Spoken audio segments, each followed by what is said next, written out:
Welcome back to Fine Tooning with Drew Taylor, your one-stop shop when it comes to animation news and commentary.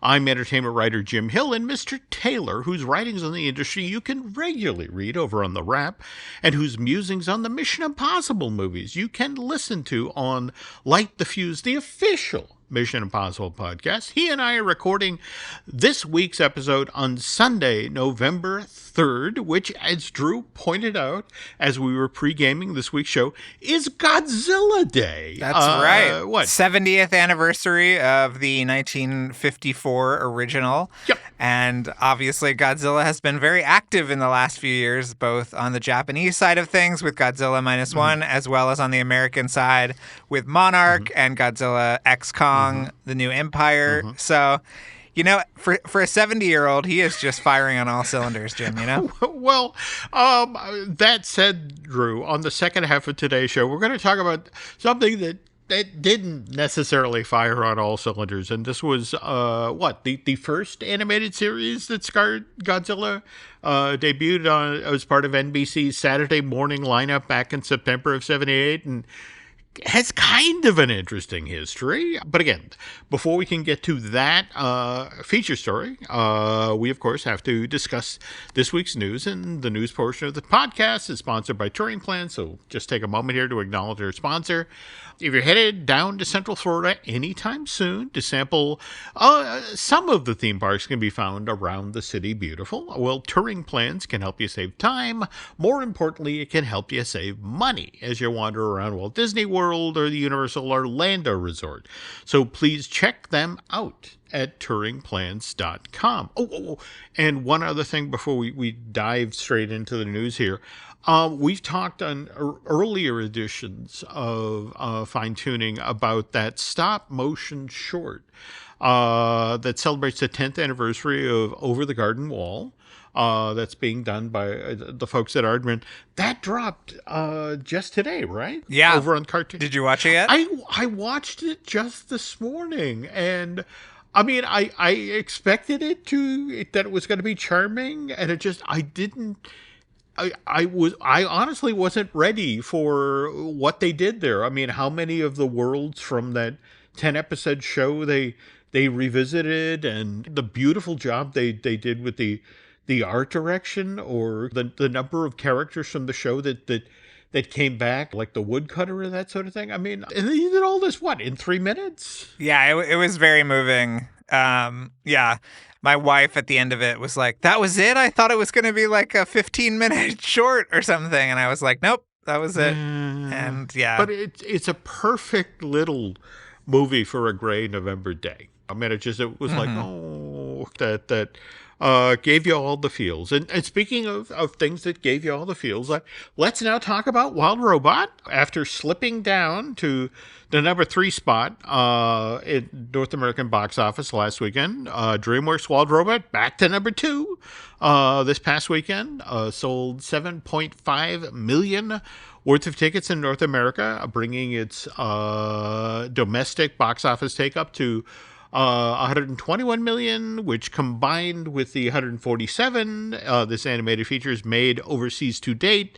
So that's Wild Robot has now officially sold more than $250 million worth of tickets worldwide. 269 million. But you were pointing out that as impressive as that might be, Drew, Memoir of a Snail actually did better per screen this past weekend, right? Yeah, I think it had like the highest per screen average of any movie this weekend, which is pretty amazing considering there was a new Clint Eastwood movie in limited release. Yeah, though that said, how did I miss that Memoir of a Snail is rated R? Please explain this to me. What was it? There's some nudity and violence in There's some nudity. I think there's more adult themes. You know, there's trauma is what the kids call it these days. Okay. But you know, the main character has a really hard childhood, and it's it's great. I did a Q&A after a screening the other day, and Adam Elliott was saying that he wants to take you on an emotional journey every time he makes a movie, and he certainly does that with Memoir of a Snail. So, Yeah. Okay. Yeah. Well, speaking of taking folks on an interesting journey, what do you make of this news about the Emily the Strange film that Bad Robot and Warner Brothers are partnering to make? I mean, it sounds interesting. I don't know that much about the character. She, I think, first appeared on like skating merchandise, and then back in the became a comic 90s. book character, right? Is that it? Yeah, in the 90s. Yeah. And I mean, again, I know this character more from the graphics, but Yes. at the same time, I mean, there's a 27 issue run of comic books that Dark Horse did. Likewise, those were collected into 4 graphic novellas. There are 2 Art of Emily Strange collections out there in addition to novels. So there's certainly a lot of material to draw on, but she seems like kind of a Wednesday type. Well, no, character. very, very much. Yeah. When you think about if you ever see any Emily the Strange stuff, it's that very striking black, white, and red, and her and her 4 black cats. I'm kind of intrigued. It's like, really, there's a whole feature here in that style. I'm kind of intrigued. I'm interested because Bad Robot has, wanted to do an animated feature for a long time, so hopefully they'll get to do it this time. Okay. They have a whole animated division, but all right. Yeah. So all right. We'll see. Now, on the other hand, we have the That Christmas trailer, which dropped just this past week. This is coming up on Netflix shortly, and you've been a big fan of this project. You've been talking up for months at this point. Yeah, I love this movie. What did you think of the trailer? Oh, I mean, again, just knowing the history and the folks who worked on it, it's like, okay, this is in my wheelhouse. And it's just like, all right, when does this come on? It doesn't it debut in just a couple of days? Yeah, I think so. I mean, it is a new Christmas movie. Let's see what the release date here is. Jim, December 4th on Netflix. Okay. So not a couple of days, All right. a month. But I'm sorry you have to wait. Dang. Sorry you have to wait. And that's sort of the same situation with Spellbound, right? I mean, Spellbound is coming out on the 26th, I believe. So it is head to head with Moana 2. So what do you think of that trailer? I really want to like this, but at the same time, it's like when I'm watching a trailer for a film and it's like, oh, you've got Nathan Lane as a voice, and as a little Viennese exposition guy, it's like, oh, yeah. Okay. Well, here's the twist with John Lithgow, if I can give something away. Okay. Is at some point in the movie, he switches bodies with a little rodent type creature. So this guy who's all about refinement and order is put in the body of essentially a magical gerbil, Jim. So that is a twist that happens in the film. So yes. Okay. And then the mind of the mouse or the gerbil goes into his body, which is also very funny because you'll just get these cutaways to the John Lithgow character, nibbling on a branch or something. So, yeah. It's so interesting to have Lithgow do animation work because I still remember those stories about him being the second voice for Hades and Hercules after Disney couldn't make the deal with Nicholson. And just the whole notion of they had him in the studio. They had him doing recordings, and they decided, no, this guy, not funny, doesn't work for animation. And they let him go, and I want to say 5 minutes later, he got the job as the lead on the Third Rock on the Sun, and then won like 5 Emmys in a row as for leads in a comic sitcom. So it kind of fascinates me that oh yeah, this is the guy who's not any good at animated voices. The 90s, Jim, a time when only Third Rock from the Sun could become not only a cultural phenomenon, but a awards powerhouse. It was a different age. All right, now, but speaking of television side of things, Marvel has been walked out an ad of its own that showcased a lot of the animated projects that are headed this way. And I have to admit, I'm kind of surprised that What If is coming back as quickly as it is. Season 3, right? Yeah, and I think these are the last ones too. I think maybe I made that up. Someone will have to fact check me on that. But yeah, they're just burning them off in December, which I think is kind of odd because I love that show so much. Same thing here. Same thing here. I mean, I hate to say this, but typically what I do with these, now that I know this is the drill, that they tell a cumulative story, is now I wait and binge them in one great fun spiel. So this one, we're getting all 8 one day at a time, just between Christmas and New Year's, right? Yeah, I think they did that last year. I think it was a little bit earlier because the Happy Hogan Die Hard episode was one of my favorites from last year. Yes, the Die Hard riff, so to speak. Die Hard at Avengers Campus. There we go. That was great fun. Yeah. So yeah, they'll. I mean, apparently they're still interested in the world because they showed footage from Marvel Zombies, which will be here next Halloween. Yeah. But I just think it's funny that Marvel said we're doing fewer projects next year, and then they have this trailer for about 19 different TV projects. Yeah, so, but at the same time, when you think about when they greenlit all of these, and eventually you have to burn them all off at some point. But yeah. Well, now speaking, you were just talking about Marvel Zombies, which we'll get around Halloween 2025. We also have a brand new scary animated anthology series.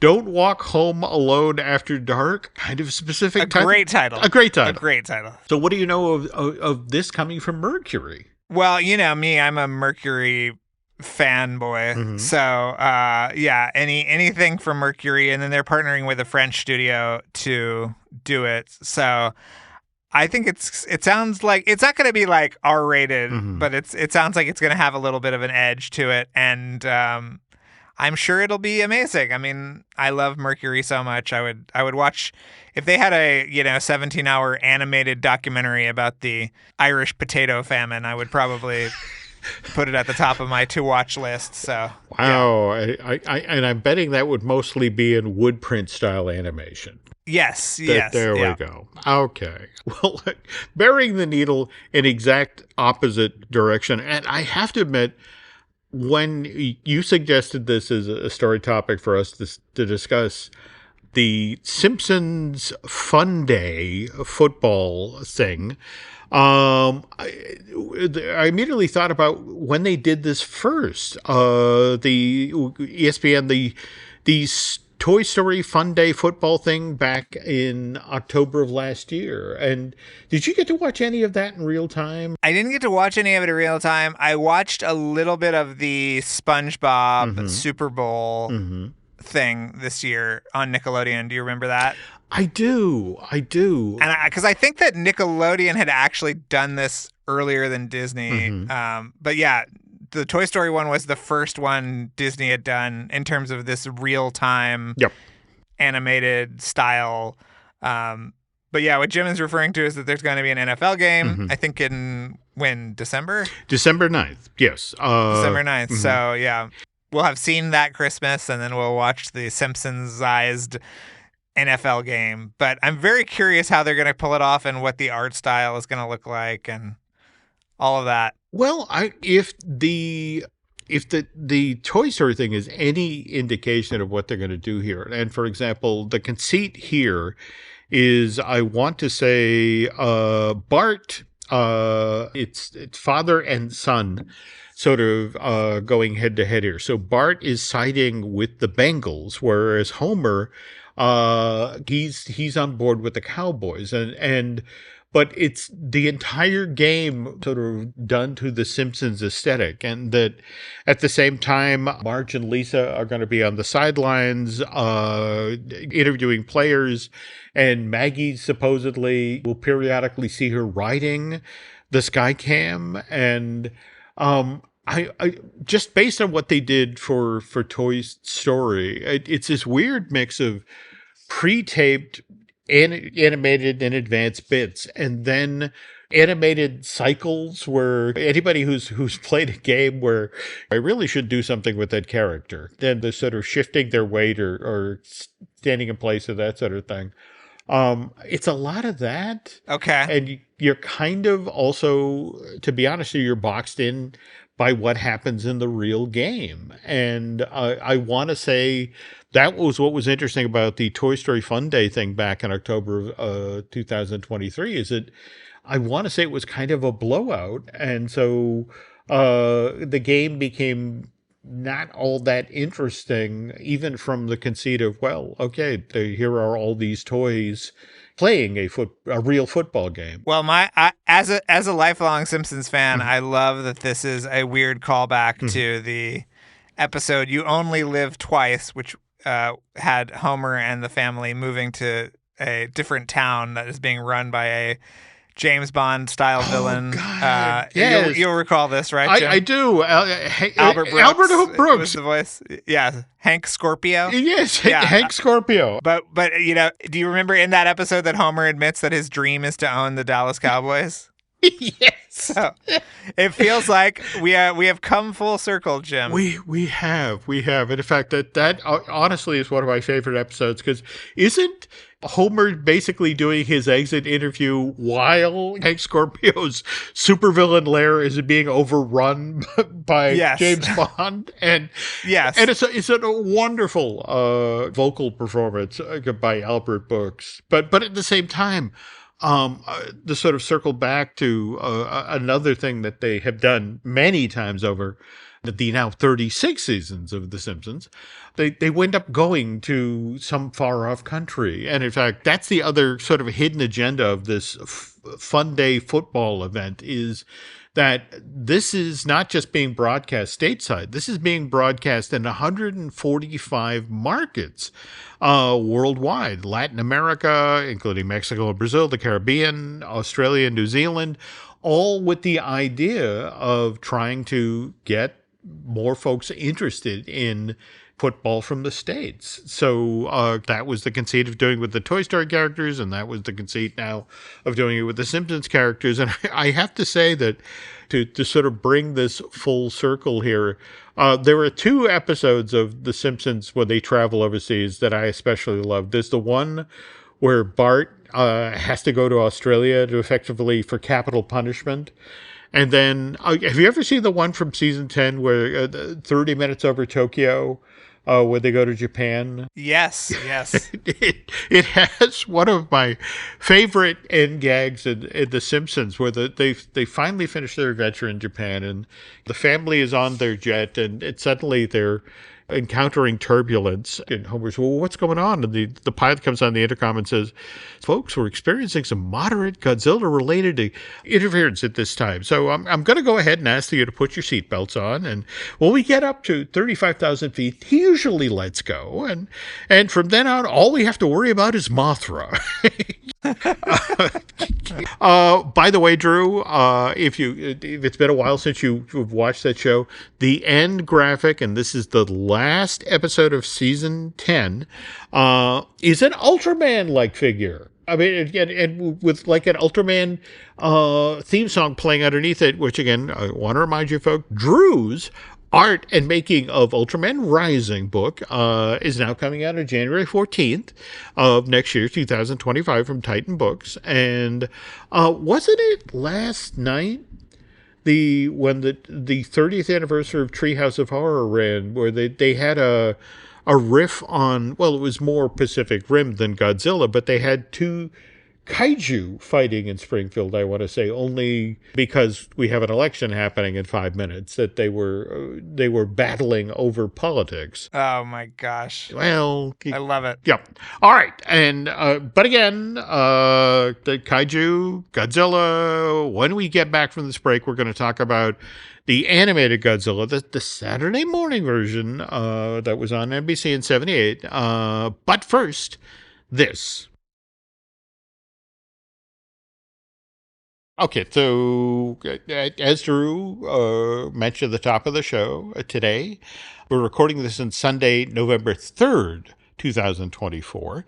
It's Godzilla Day, and again, named for the 70th anniversary of the original theatrical release of the first Godzilla film from Toho Studios. And now, mind you, the American version of this, which was titled Godzilla King of the Monsters, which featured all sorts of new scenes that were shot in LA with Raymond Burr and then edited into the original Japanese version.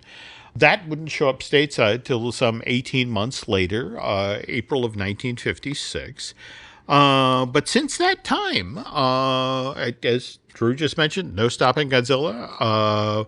There have been 33 feature-length films to date. In fact, did you see just last week the team that, they took home the Academy Award for Best Visual Effects last year with Godzilla -1, and they've been tapped to do another Godzilla movie, but so far no word about whether it's a direct follow-up to that movie, right? Yeah, I'm so excited. Did you see Godzilla -1, Jim? It's on Netflix. It's so good. What I have been a Godzilla fan since I first saw it on bad black and white television back in the 60s.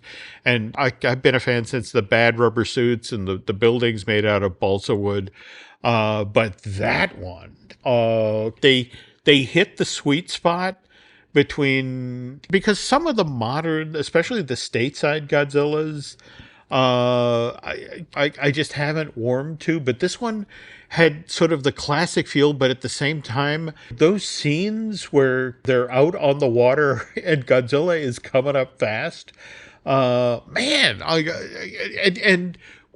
how little money did they have for the visual effects budget? I mean, when you look at No, I think the entire movie had a budget of less than 10 million American dollars, which is just insane. No, absolutely. You look at that thing, and it was so good, and it looked so great, and they made it for $1.40, and it's just sort of like, if you haven't seen that, go see that. In fact, isn't the black and white version being released to theaters right now? I think both versions are actually in theaters right now. More than like 1,500 theaters. Yeah, both versions. So check your local listings. Godzilla -1 and Godzilla -Color, as we call it. There we go. Okay. Yeah. Okay. So anyway, that's worth checking out.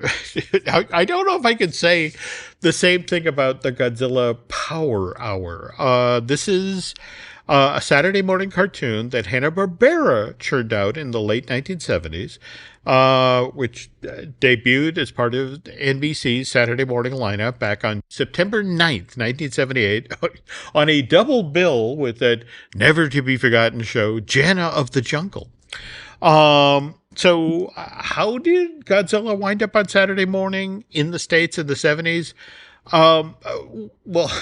Drew, the film series, which again, as we just mentioned, started in 1954, began to run out of gas in the earlier part of that decade. And when the terror of Mechagodzilla, which opened into theaters in March of 1975 and went on to become the least well-attended Godzilla film in Japanese cinema history, Toho decided after 15 films in slightly less than 2 decades, it was now time to put the big green guy out to pasture.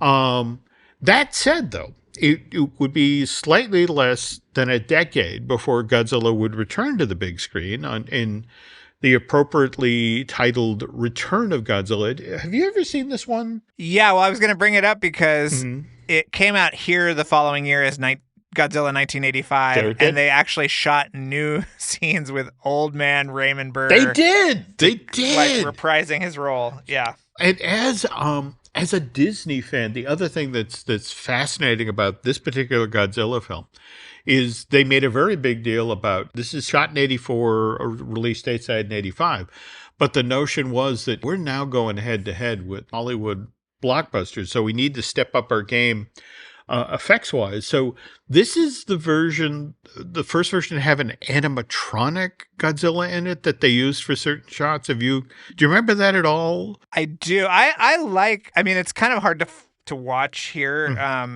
to find that version. Mm-hmm. I don't know if it's ever been legally released in the digital era, Mm-hmm.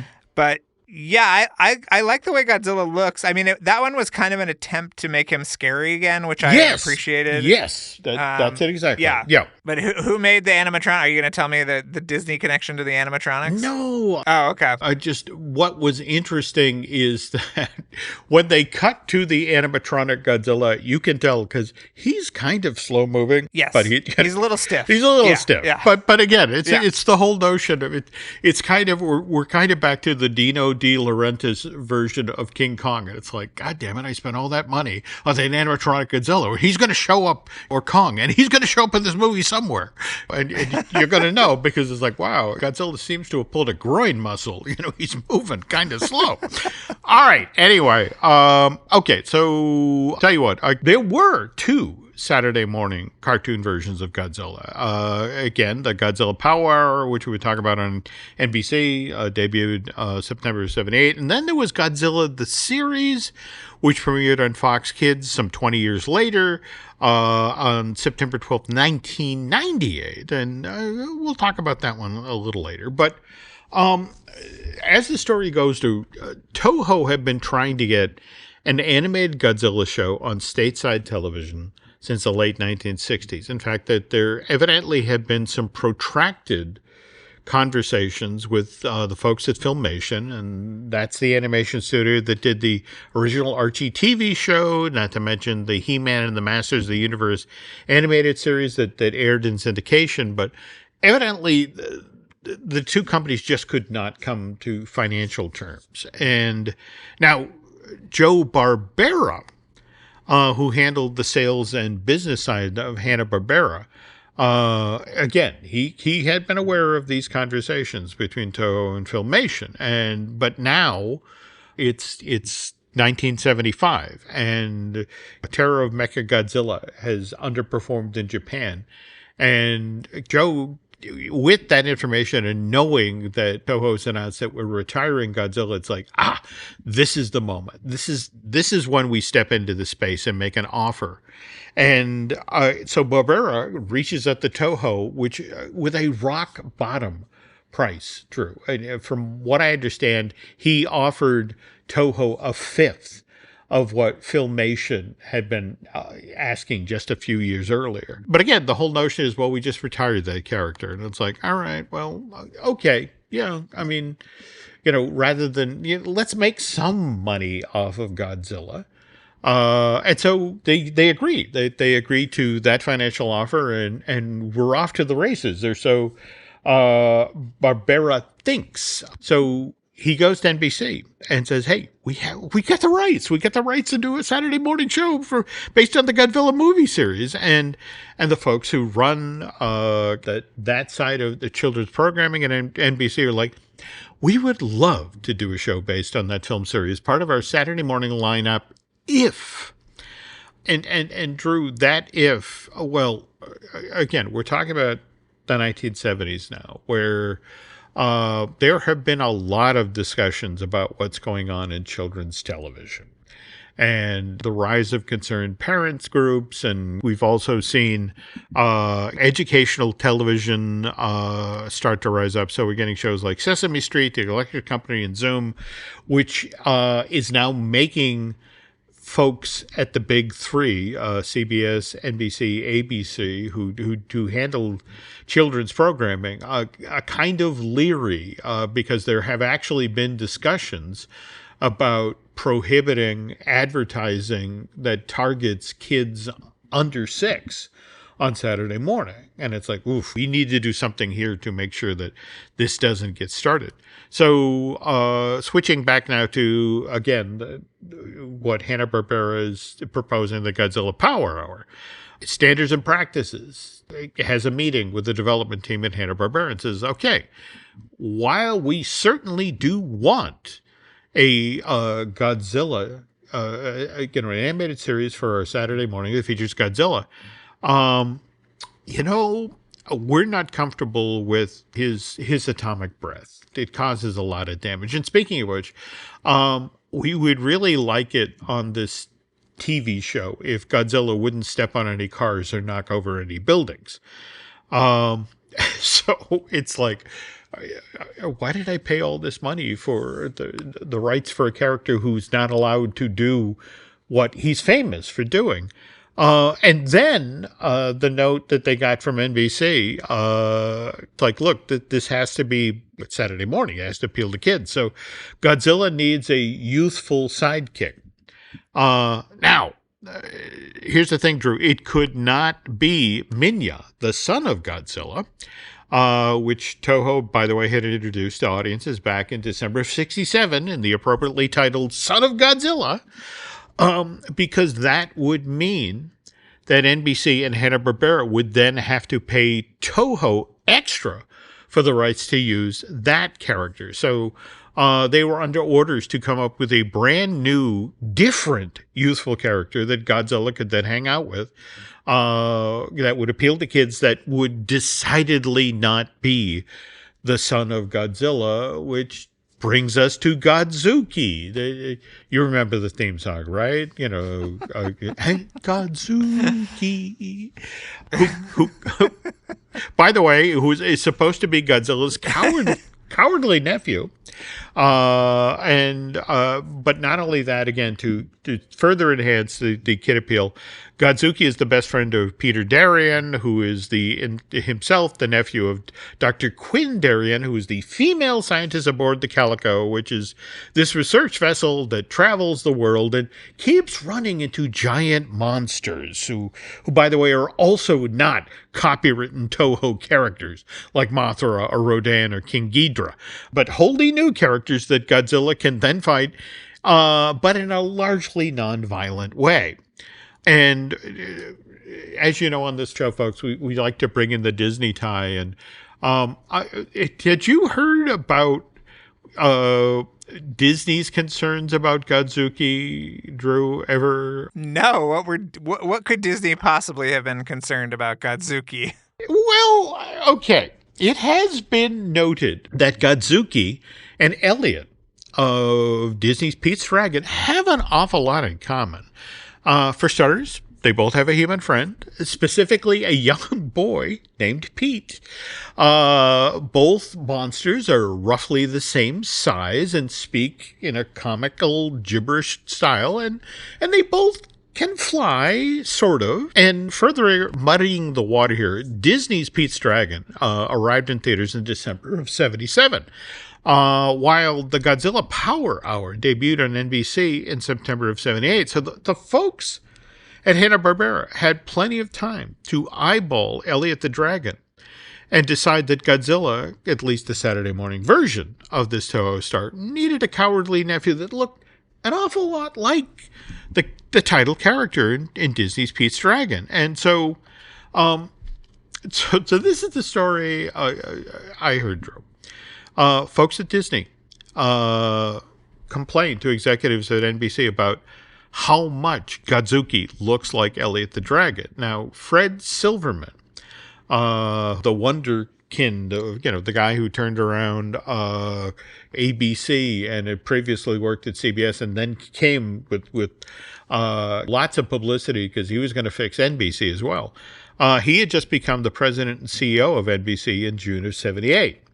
And when he hears Disney's complaint, Fred actually pushes back hard and says, I can't help but notice that the ratings for the Wonderful World of Disney TV show on Sunday nights have slipped now that you're up against 60 Minutes. And I wonder if it's really wise to be bringing up this particular issue about another show here at NBC, a show that I might add is doing quite well in its time period on Saturday morning. And do you really want to push this issue? And Disney execs withdrew their complaint.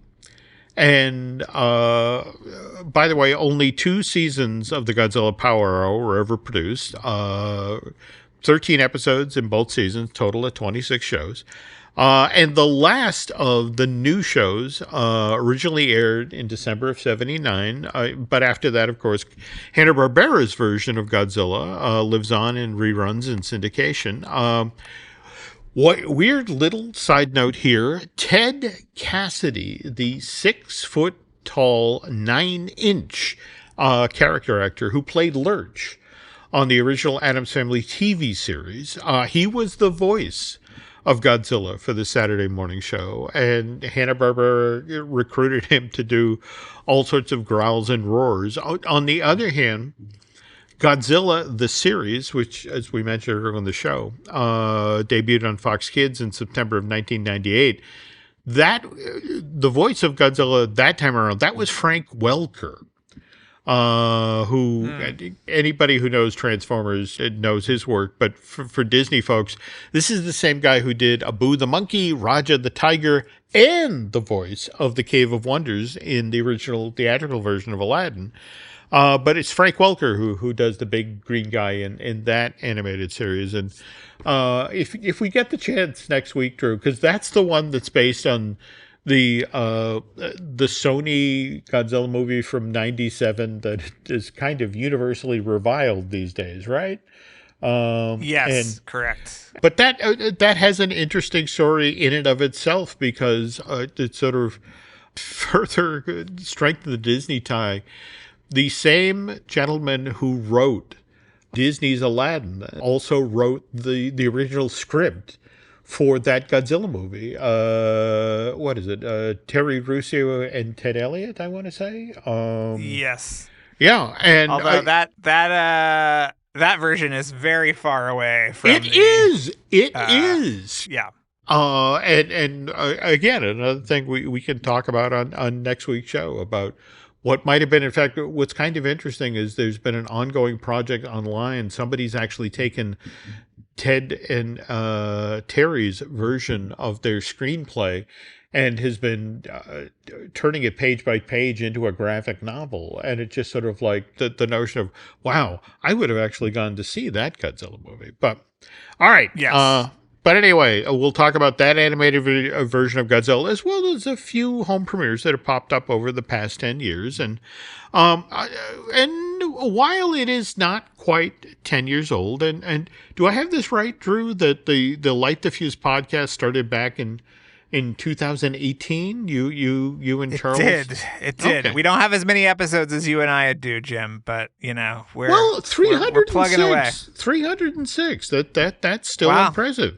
And by the way, this is a great show, folks. And if you're not already listening to Light the Fuse, the official Mission Impossible podcast, which again, Mr. Taylor does with Charles Hood, missing out on all sorts of amazing behind-the-scenes stories. Again, not just about the Mission Impossible movies, but many other blockbusters, and show well worth binging. And in fact, this Thursday, when my niece and I drive down to New York to check out the Night Before Christmas light trail at the Botanical Gardens, I'm going to make her listen to a lot of Light the Fuses. So, God, I'm sorry ahead of time. No, they're great stories. So, but all right. Speaking of podcasts, we have a few here you might want to check out on Jim Hill Media. We got Disney Dish that I do with Len Testa. We have the Epic Universal podcast, which I do with Eric Hersey, who also edits, produces a lot of the shows here, along with David Gray. We also have the I Want That Too, our Disney merch podcast, which I do with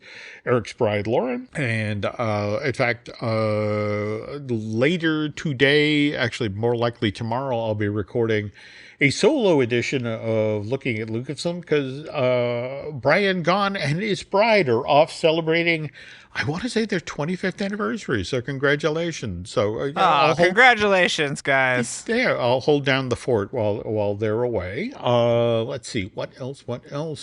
No. We also have the Manufacturing the Magic, which is the history of theme entertainment. We host that podcast series, which is done by Shelley and Noah Valladolid. And again, of course, there is our Patreon project that Len and I do with Jim Schul. That's called Disney Unpacked. And coming up just this weekend, we're going to have a show about Africa Rediscovered, the film that Alex Haley wrote for the never built Equatorial Africa Pavilion at Epcot, and it's this fascinating look at how close Disney came to actually getting that World Showcase Pavilion up out of the ground and getting this thing done. Anyway, let's see, folks. If I might ask a favor on Mr. Taylor's behalf, if we could have you go over to Apple Podcasts and rate and review, well, not just this show, Fine Tuning, but also Light the Fuse, that would be helpful. Let's see, beyond that, Drew, where can the nice folks find you on social media? You can find me on pretty much any platform as Drew Tailored, like a tailored jacket or shirt. Mm-hmm. And Jim, where can people find you? Okay, let's see. It's X or Twitter, whatever you call it. Likewise, Instagram is Jim Hill Media, and on Facebook as Jim Hill Media News. So, I guess that's going to do it for this week's show. Again, just want to remind you, though, that wonderful Over the Garden Wall 10th anniversary thing that Aardman did. Please seek that out. It just literally dropped. And Mr. Taylor and I will be back next week with another edition of Fine Tuning. But till then, thanks for listening.